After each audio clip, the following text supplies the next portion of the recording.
Hamlet, Macbeth, and Dr. Faustus have in common.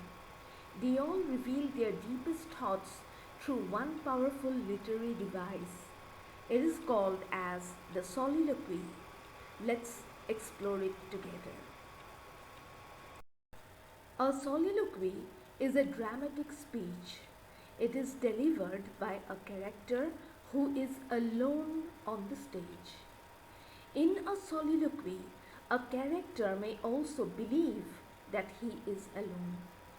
The character expresses his inner thoughts, feelings, and doubts. He speaks directly to the audience.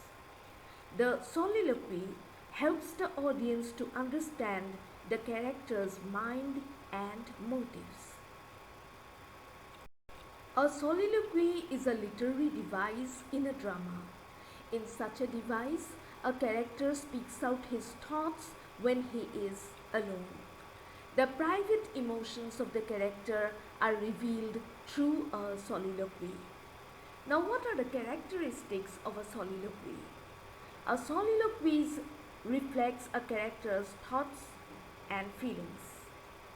It helps the audience understand the character's motives.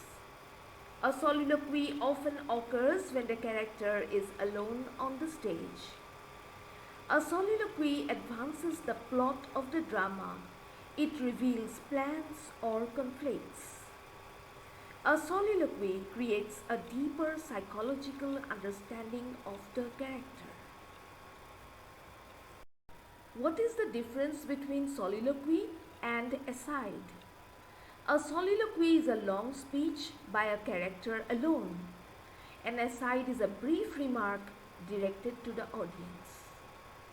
A soliloquy reveals deep thoughts and emotions.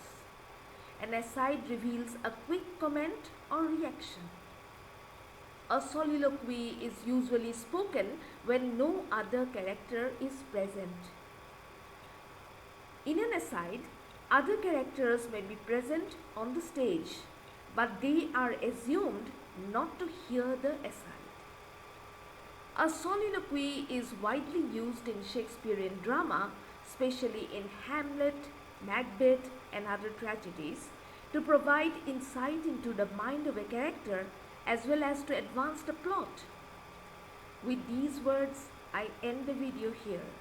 I do hope that you have understood the meaning of a soliloquy. Let me know your thoughts, and until the next time we meet again, bye.